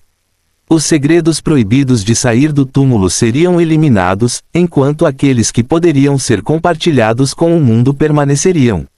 A corrupção que ela experimentou ao adquirir conhecimento seria deixada em segurança na câmara do túmulo, acompanhada pelo seu esquecimento. Vanna se recompôs e deu um passo à frente, apenas para parar surpresa ao ouvir passos pesados vindo de trás. Em circunstâncias normais, o guardião da tumba partiria assim que o ouvinte entrasse na tumba, mas não foi o caso. Mais alguma coisa? Vanna não pôde deixar de perguntar, com um tom cauteloso e defensivo. O guardião da tumba olhou para baixo, seu único olho exposto exalando um olhar sombrio, e uma voz rouca emergiu de seu peito: "Não, apenas escolta, você precisa de escolta." Seu desconforto se intensificou. Embora Vanna só tivesse entrado na tumba uma vez e não estivesse bem versada em todos os detalhes relacionados à Visão 004, ela instintivamente sentiu que o comportamento do guardião da tumba parecia um pouco estranho, um forte contraste com os registros. Mesmo assim, Vanna permaneceu composta. Ela tinha plena consciência de que estava em uma antiga visão de alto escalão, e cada detalhe aqui era vital para sua sobrevivência. Consequentemente, ela teve extrema cautela e não aceitou impulsivamente o serviço adicional do guardião do túmulo. "Acho que conheço o caminho." O guardião da tumba olhou silenciosamente para o visitante, diante dele, seu único olho não revelando nenhuma emoção. Depois de alguns segundos, ele apenas assentiu e recuou lentamente. "Tudo bem, por favor, prossiga, e eu irei acompanhá-lo quando terminar." A figura do guardião da tumba desapareceu no corredor, deixando a senhora estupefata por um momento antes de Vanna perceber que o guardião havia usado a palavra "você" no final. Por que esse antigo guardião frio e distante foi tão cortês hoje? Ela balançou a cabeça, esforçando-se para dissipar todos os pensamentos perturbadores de sua mente, preocupada que essa visão antiga pudesse induzir algum distúrbio mental. Concentrando-se em sua tarefa, ela percorreu o longo corredor e entrou na câmara da tumba nas profundezas do palácio. Dentro da câmara, o enigmático cadáver sem cabeça continuava a ocupar o imponente trono, com bacias de fogo fantasmagóricas queimando em ambos os lados. De frente para o corpo do rei sem nome havia uma cadeira que evidentemente havia sido movida para lá recentemente. As pálpebras de Vanna tremeram.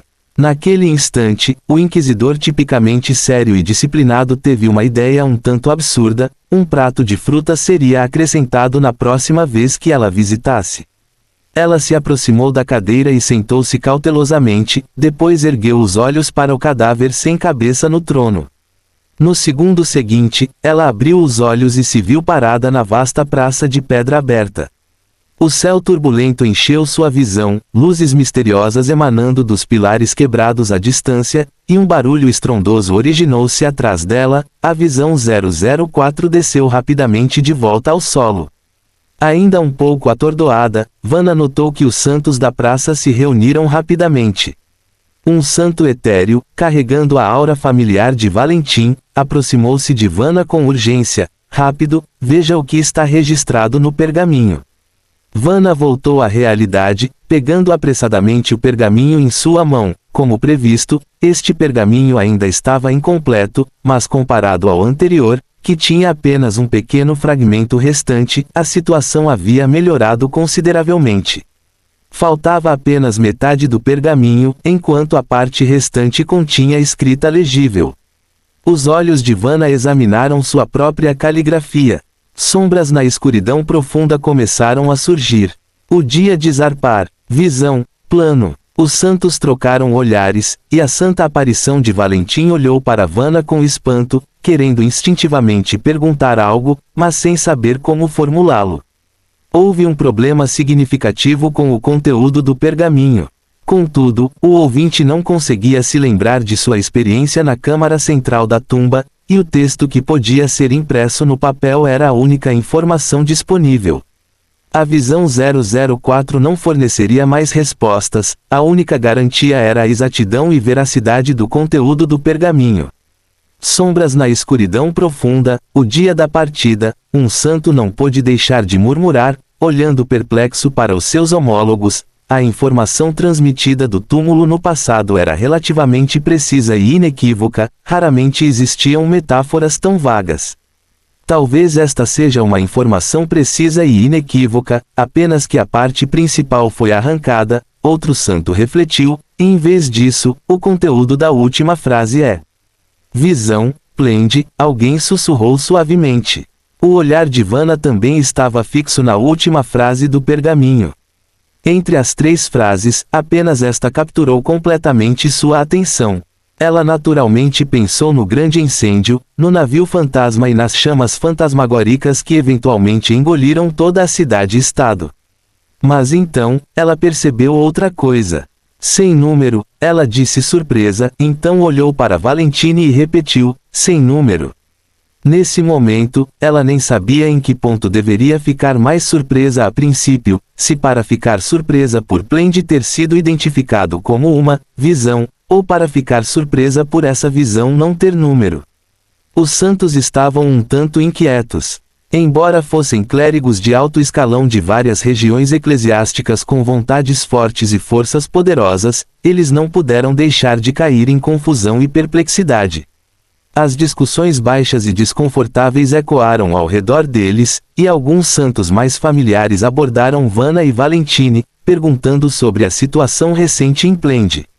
Isso fez com que Vanna se sentisse um tanto desamparada, comparada ao experiente bispo Valentine, ela ainda era muito jovem.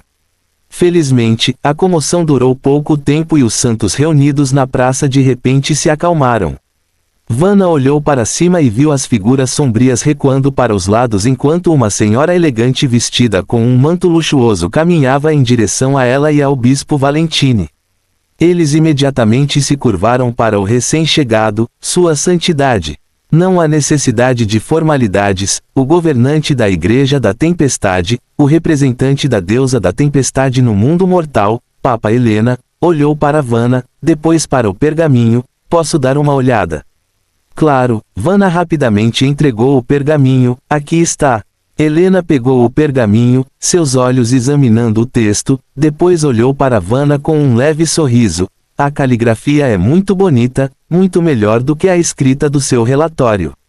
Vanna ficou surpresa, não esperando que o Papa tocasse no assunto de repente, e então se sentiu um pouco envergonhada. Esse relatório, eu escrevi com pressa.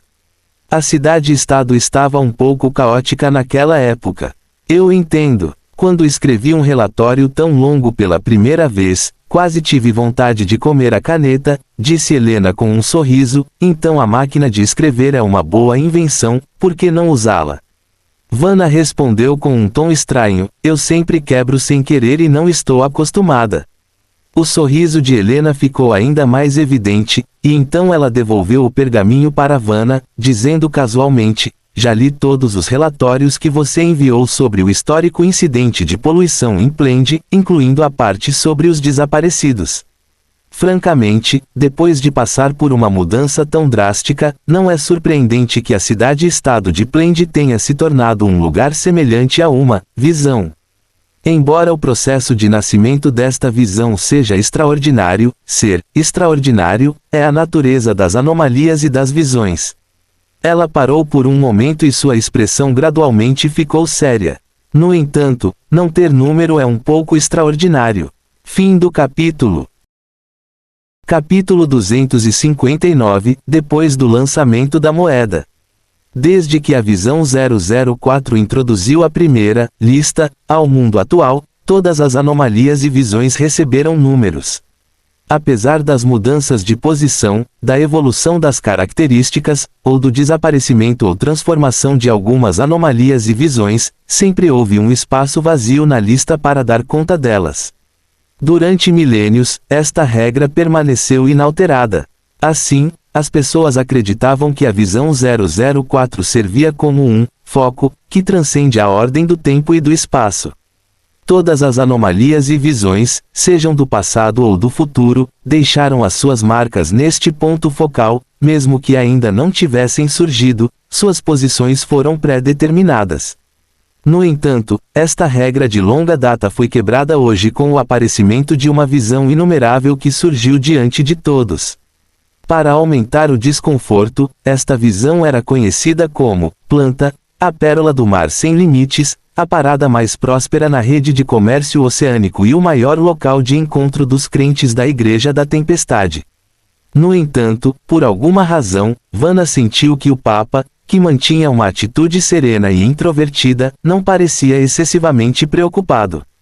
Quando Plende se tornou uma visão, ela demonstrou apenas uma leve surpresa. Ela parecia menos preocupada com Plende se tornando uma visão, do que com Plende sendo inumerável. Ansiosamente, Vanna olhou para o Papa, que parecia perdido em pensamentos. Após alguns minutos de silêncio pesado, ela perguntou de repente, o que aconteceu com Plende desde o desastre? A ordem está sendo restabelecida na cidade-estado, e todos os que morreram devido à poluição histórica, bem como os locais danificados, foram restaurados, exceto aqueles que realmente morreram há 11 anos, respondeu prontamente o bispo Valentini. Inspecionamos todos os cantos da cidade-estado, incluindo todos os esgotos, fábricas, máquinas e até mesmo cada cano, e não encontramos sinais de distorção sobrenatural. A cidade-estado está, num estado incrivelmente normal. Bom, exceto a questão das batatas fritas, correto? Helena interrompeu com indiferença, eu vi no relatório. A expressão de Vanna ficou um tanto estranha, eu sei que é um pouco estranho incluir isso no relatório. Não é estranho. Após um evento sobrenatural, todas as pistas devem ser levadas a sério, afirmou Helena calmamente, seu olhar pousando em Vanna. Então, e você, Santa Vanna? Você sentiu alguma coisa errada? Vanna ficou subconscientemente inquieta, antecipando que o Papa acabaria por lhe fazer esta pergunta, uma vez que ela tinha documentado tudo no relatório, exceto o segmento da fé abalada. Eu, na verdade, não sinto nada em comum. Sem poluição espiritual, sem distorção mental. O bispo Valentini conduziu especificamente vários testes em mim, e a conclusão foi que se trata apenas de uma conexão. Helena cerrou levemente os punhos, apoiando o queixo no punho, parecendo ponderar por um momento antes de se dirigir aos santos reunidos nas proximidades. Todos, dispersem-se por enquanto, tenho assuntos para discutir com os dois santos de Plende. Ao ouvir isso, as sombras reunidas na praça prestaram homenagem ao Papa e desapareceram uma a uma. Em menos de meio minuto, apenas Helena, Vanna e Valentini permaneceram na ampla área de reunião. Você parece um pouco ansioso, jovem santo, relaxe, disse Helena, sorrindo para Vanna depois que a área se acalmou. Você está no caminho certo, e a aprovação e o favor da deusa permanecem tão firmes como sempre. Não fique desconfortável apenas porque encontrou alguns poderes perigosos, como defensores da ordem, não é nossa responsabilidade lidar com todos os tipos de poderes perigosos. Respirando suavemente, Vanna tentou manter a voz firme, de fato, como você disse. Helena assentiu e desviou o olhar para o bispo Valentini, vi em seu relatório que você acredita que o renomado Capitão Duncan recuperou sua sanidade e humanidade, e a potencial para comunicação. Tecnicamente falando, não se trata apenas do potencial de comunicação, já estamos estabelecendo comunicação, embora o começo não tenha sido planejado. Valentini assentiu levemente e declarou solenemente. Por alguma razão, o Capitão Fantasma está particularmente interessado na situação em Splend e escolheu Vanna como contato. Até agora, ele não demonstrou hostilidade para com o mundo civilizado. O fogo dos desaparecidos engoliu toda a cidade-estado. Helena perguntou imediatamente. Valentine assentiu em afirmação. Sim, o fogo expulsou a poluição histórica criada pelos hereges e restaurou a cidade-estado ao seu estado pré-poluição. Alternativamente, pode-se argumentar que o fogo contaminou toda a cidade-estado e a deixou imaculada, Helena comentou calmamente, olhando para Valentine. Nesta situação, a distinção entre poluído e não poluído tornou-se bastante ambígua. Valentine inconscientemente trocou olhares com Vanna ao lado dele. Eles então ouviram Helena continuar. Pode ser por isso que Splend se tornou uma visão. O pergaminho não detalha os atributos específicos desta nova visão, mas podemos arriscar uma descrição. Vision Splend, a cidade reduzida a cinzas pelas chamas subespaciais, foi remodelado para uma aparência normal pelo poder de Duncan Abnomar. A sua distorção consiste em distorcer a sua própria distorção. A cidade inteira funciona como se nunca tivesse sido poluída, e a única evidência remanescente da poluição é a sua existência. Helena fez uma pausa, estudando silenciosamente os dois santos diante dela. Uma moeda com a cabeça voltada para cima, girando no ar e ainda caindo com a cabeça voltada para cima. Vanna parecia prestes a dizer alguma coisa, mas o Papa acenou gentilmente com a mão, impedindo-a. No entanto, não há nada de errado com isso, Santa Vanna, em comparação com os estados distorcidos da maioria dos lugares do nosso mundo. O que importa se uma moeda ainda mostra a cabeça para cima depois de ser lançada? Helena disse levemente. Pelo menos, na realidade, Splend continua a existir, seja a moeda lançada uma vez ou inúmeras vezes, não é algo com que nós, mortais, devamos nos preocupar. Por alguma razão, Vanna percebeu um significado oculto nas palavras da Papa Helena, mas ainda não conseguia compreendê-lo. Ela simplesmente franziu a testa. Então, como devemos anunciar esta notícia? E como explicamos às pessoas que elas vivem numa visão imensa, ao mesmo tempo que lhes permite manter uma vida normal depois de saberem deste facto? Uma revelação surpreendente resultante de uma mudança abrupta deverá permanecer oculta ou ser anunciada quando os tremores secundários ainda não tiverem diminuído. As pessoas são mais receptivas durante o tremor inicial, afirmou Helena solenemente. Atualmente, os cidadãos da Planlândia não escaparam totalmente às consequências do desastre e não mergulharam totalmente no regresso à vida normal, por isso prossigam com o anúncio como habitualmente.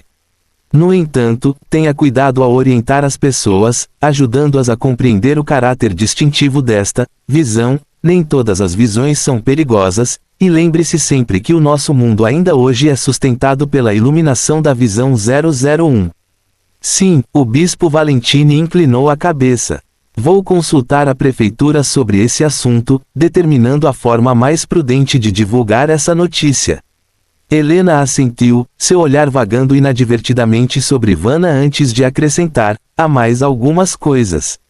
Vanna e Valentine responderam imediatamente, por favor, instrua-nos.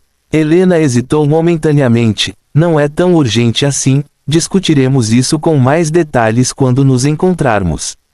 Vanna levou alguns segundos para entender de repente a implicação de Helena, conheça, você vai. A Catedral da Grande Tempestade está em turnê há muitos anos, já está na hora de fazer uma parada, disse Helena, sorrindo para Vanna. Preparem-se, a Catedral da Grande Tempestade chegará a Splend dentro de uma semana, até então, posso testemunhar por mim mesmo a postura que esta moeda assumiu após ser lançada. Os dois santos partiram, deixando apenas a figura de Helena parada no vasto salão de reuniões.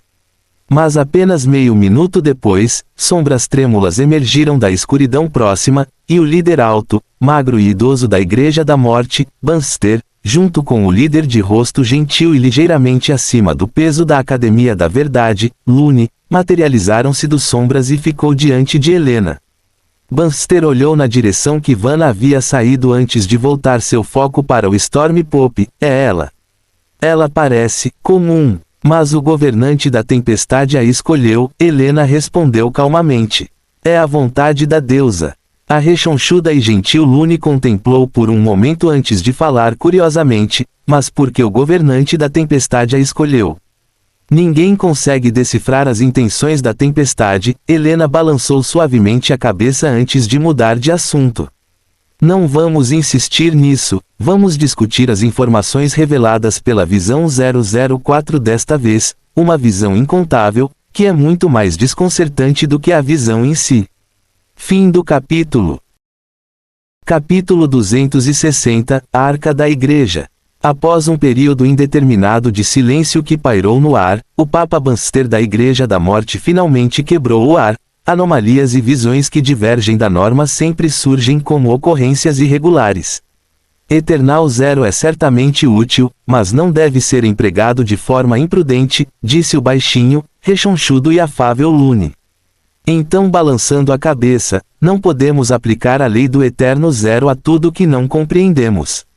Fazer isso nos tornaria complacentes quando surgir uma crise genuína, fazendo-nos perder oportunidades cruciais.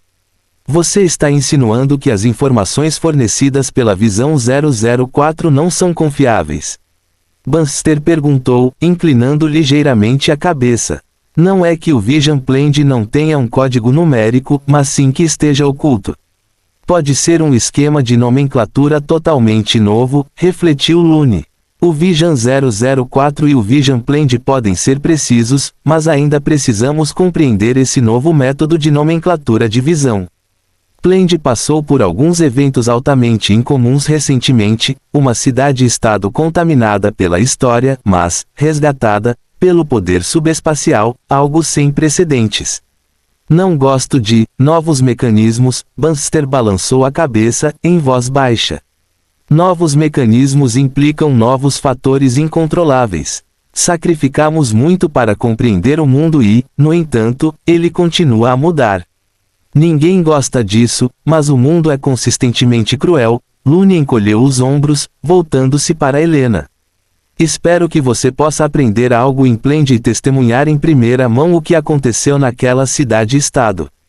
Helena permaneceu quieta por um momento, balançando a cabeça levemente, aparentemente imersa em pensamentos. Eventualmente, ela quebrou o silêncio. Há outro problema, você também deve ter notado, o problema com a visão 001. A expressão de Lune ficou séria, uma ocorrência rara para o homem idoso que servia ao Deus da sabedoria. Sim, a torre de observação solar verificou que o anel rúnico na periferia do Sol realmente sofreu danos. Embora a seção que falta represente apenas uma pequena fração de toda a estrutura rúnica, essa parte inegavelmente desapareceu. Ainda estou monitorando a visão 001 de perto, mas não há mais danos ao anel rúnico ou qualquer indicação de alto reparo. Nenhuma atividade incomum foi detectada entre os adoradores do Sol, acrescentou Banster prontamente.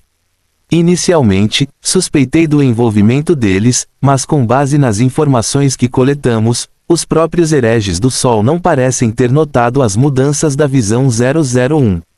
Isso não significa que não tenha relação com a roda do Sol rastejante, afirmou Helena gravemente. A roda solar rastejante está entre as entidades mais antigas deste mundo, e os hereges do Sol são apenas manchas de mofo que cresceram sob sua influência. A conexão deles com sua divindade não é tão íntima quanto eles acreditam.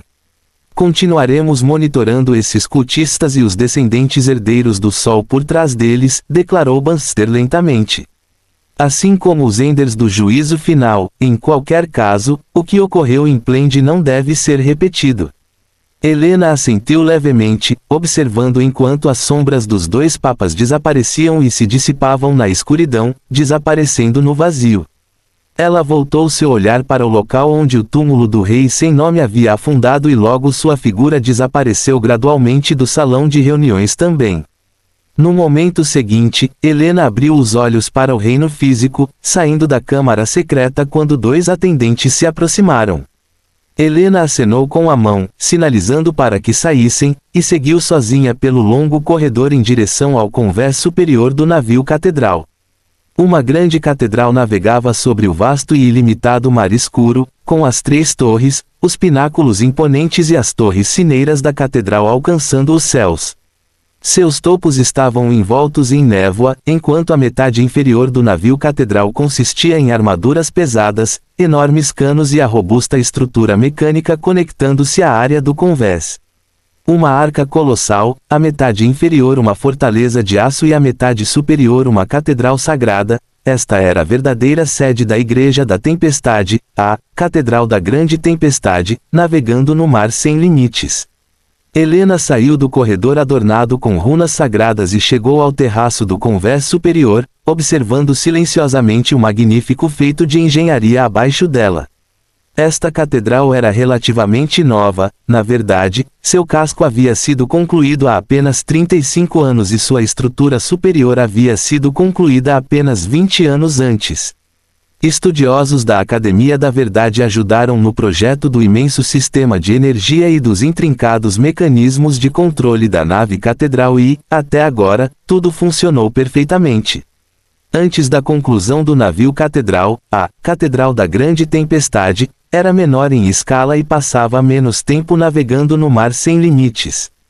Para a donzela da tempestade e da tranquilidade, ela não se opôs a que seus seguidores buscassem ajuda de outras religiões para construir seu templo, e nem os outros deuses.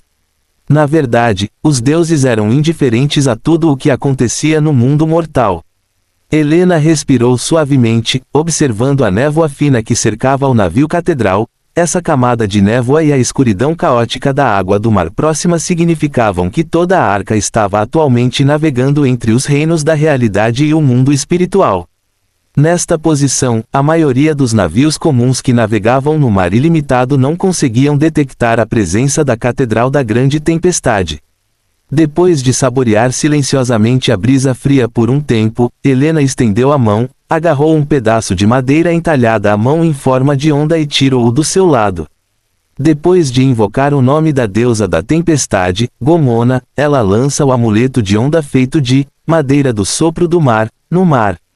A fé do santo que o preocupa começou a vacilar. Helena olhou na direção do amuleto em queda livre, falando suavemente como se fosse para si mesma, mas sua humanidade parece permanecer imaculada, ela ainda é humana.